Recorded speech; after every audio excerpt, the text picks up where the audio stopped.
Imagine um lugar onde a terra ruge sob o peso de milhões de cascos que ecoam como trovões ancestrais e onde o horizonte parece se estender para tocar a própria eternidade.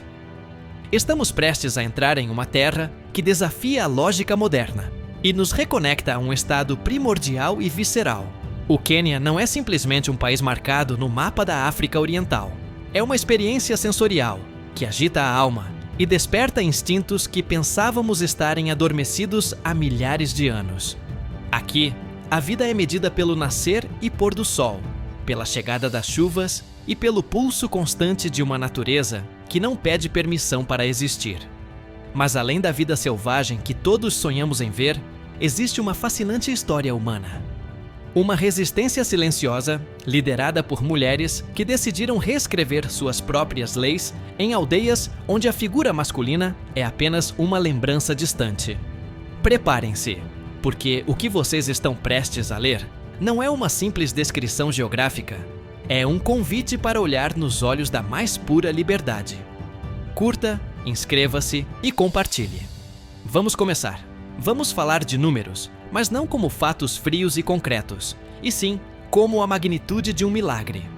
Todos os anos, mais de 1,5 milhão de gnus, acompanhados por centenas de milhares de zebras e gazelas, embarcam em uma jornada cíclica em busca de pastagens frescas.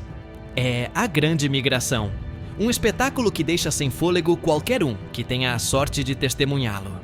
Imagine o rugido ensurdecedor de 2 milhões de animais cruzando o rio Mara, enfrentando correntes traiçoeiras e as mandíbulas de crocodilos que aguardaram pacientemente por esse banquete durante meses. A água se torna turbulenta e caótica, enquanto nas margens, os grandes felinos espreitam com paciência letal. Leões, leopardos e guepardos observam cada movimento, calculando distâncias e energia com uma precisão matemática que nenhum computador conseguiria replicar. A história de Umoja começou há 3 décadas, em 1990, fundada por uma mulher chamada Rebecca Lolosoli, juntamente com outras 15 sobreviventes. Essas mulheres não estavam simplesmente fugindo de suas casas, estavam fugindo de um sistema que as havia abandonado. Eram sobreviventes de violência, casamentos forçados e mutilação genital feminina, uma prática que, embora ilegal, permanece profundamente enraizada nas sombras da tradição. Elas decidiram que, se o mundo exterior não podia lhes oferecer segurança, construiriam a sua própria. E construíram. Ergueram suas casas tradicionais, chamadas maniatas, construídas com uma mistura de barro, esterco e galhos, criando um círculo de proteção onde a matriarca é a única autoridade. A vida em Umoja é um testemunho da resiliência humana. Não há luxos materiais aqui, mas existe uma riqueza de espírito que envergonha sociedades mais abastadas. As mulheres vestem seus cangas e chucas em cores vibrantes, vermelhos intensos, azuis elétricos e amarelos dourados, adornados com intrincados colares de contas que contam histórias de status e beleza. Todas as manhãs, elas se levantam antes do amanhecer para ordenhar as cabras, coletar lenha e água e cuidar das crianças. Sim, há crianças, pois, embora os homens não possam viver lá, o amor e a procriação continuam fazendo parte da vida, e muitos filhos são criados na aldeia até completarem 18 anos, quando precisam partir para trilhar seu próprio caminho no mundo exterior. Mas não se engane. A vida aqui não é um conto de fadas. É dura e exigente. A seca é uma ameaça constante, à espreita como um predador invisível, secando poços e devastando pastagens para o gado. A pressão das comunidades vizinhas, que por vezes veem o Umoja como um desafio insultuoso à tradição, é uma tensão sempre presente. Apesar disso, a aldeia prosperou e inspirou a criação de outras comunidades semelhantes na região. É um efeito dominó de empoderamento que está lentamente mudando a face da cultura Samburu, demonstrando que a cultura é algo vivo e pode evoluir sem perder sua essência. Agora, voltemos nosso olhar para o sul, em direção à imponente sombra do Monte Quênia. Com 5.199 metros, é a segunda montanha mais alta da África. Seus picos nevados parecem uma contradição em pleno Equador. Um lembrete de que, no Quênia, nada é o que parece à primeira vista. As encostas desta montanha sagrada são cobertas por densas florestas habitadas por elefantes com enormes presas e manadas de búfalos que encaram qualquer intruso com desconfiança. Para tribos locais, como os Kikuyu, esta montanha é o trono de Deus, um lugar de pureza e poder. Mas o Quênia não se resume à savana ou à cidade. Se viajarmos para o leste, a paisagem muda drasticamente. O ar torna-se úmido e salgado, e o horizonte se funde com o azul turquesa do Oceano Índico. O litoral queniano é um mundo à parte, imerso na história Swahili, uma rica mistura de influências africanas, árabes e europeias.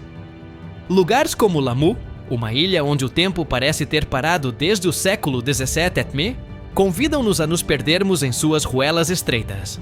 Em Lamu, não há carros, apenas burros e o som do vento nas velas dos dazaus, os barcos de madeira tradicionais que navegam por essas águas há milênios. As portas de madeira esculpida das casas de pedra coral são obras-primas que guardam os segredos de mercadores e exploradores de outrora. A conservação é a nova batalha travada nessas terras. Guardas florestais, homens e mulheres corajosos, enfrentam caçadores furtivos armados com tecnologia militar. É uma guerra silenciosa para proteger os últimos rinocerontes e elefantes. Mas a estratégia está mudando. Não se trata mais apenas de armas e barreiras, mas de envolver as comunidades. Entendeu-se que, se as pessoas que vivem ao lado da vida selvagem não se beneficiarem de sua existência, a conservação está fadada ao fracasso. Projetos comunitários, onde a receita do turismo financia clínicas e poços de água, estão transformando antigos caçadores em alguns dos mais fervorosos defensores da vida selvagem.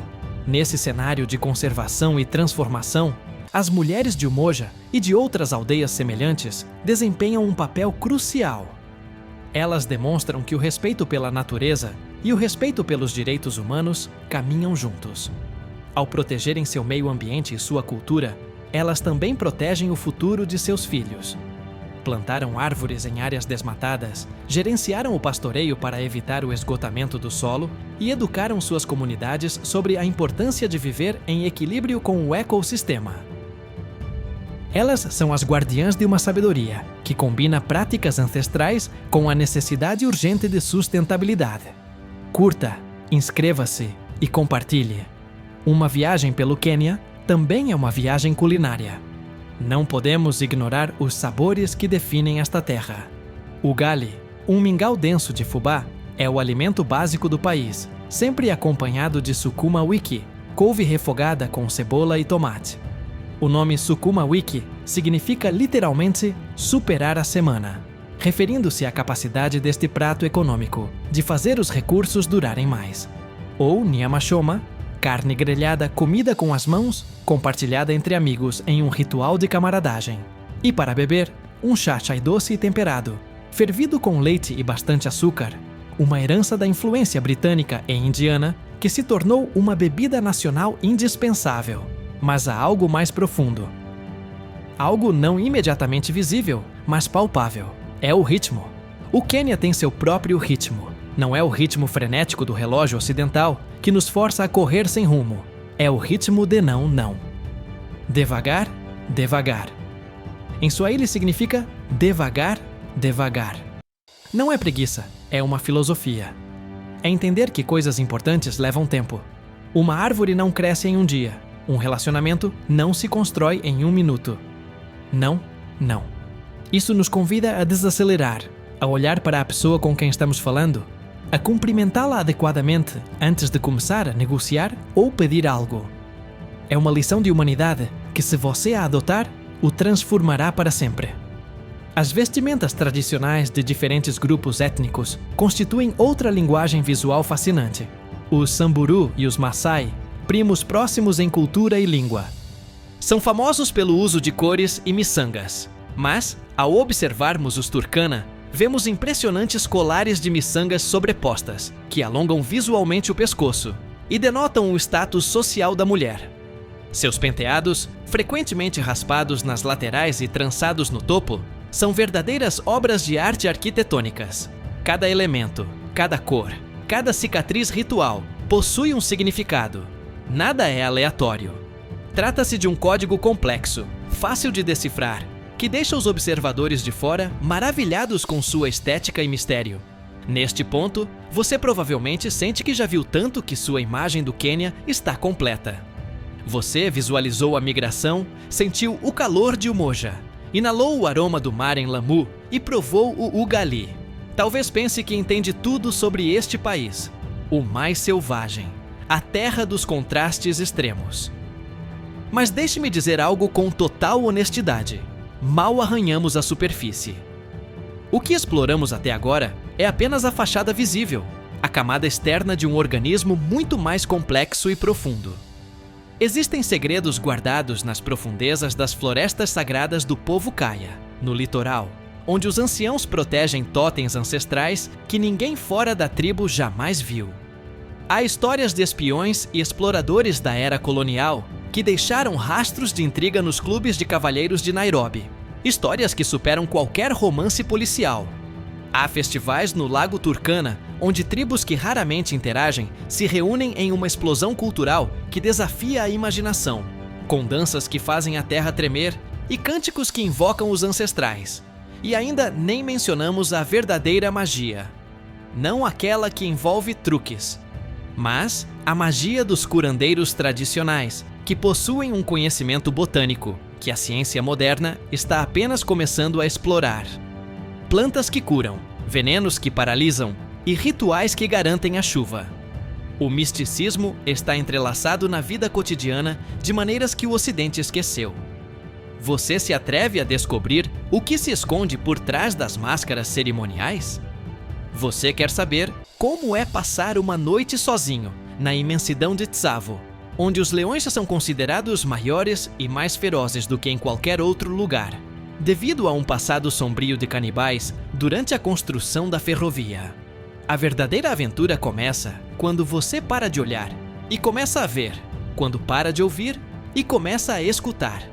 O Quênia não é um destino para riscar de uma lista, é um enigma constante. Cada resposta que você encontra abre 3 novas perguntas. A beleza deste lugar reside no fato de que você nunca termina de explorá-lo completamente.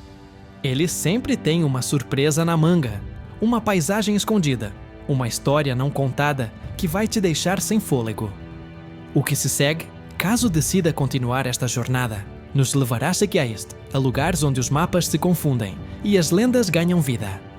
Falaremos de lagos cor-de-rosa, repletos de milhões de flamingos, das ruínas de cidades de pedra perdidas na selva e da tecnologia de ponta nascida em garagens de Nairobi, que está surpreendendo o mundo. Se você achou a aldeia das mulheres impactante, espere até descobrir as sociedades secretas que operam sob a luz da lua cheia. A intensidade só aumentará. A qualidade do que você descobrir superará todas as expectativas. Fique atento, porque o melhor, o verdadeiramente extraordinário e transformador, ainda está por vir. O Quênia aguarda, e eu lhe asseguro, você não está preparado para o que está por vir. Curta, inscreva-se e compartilhe. Até a próxima!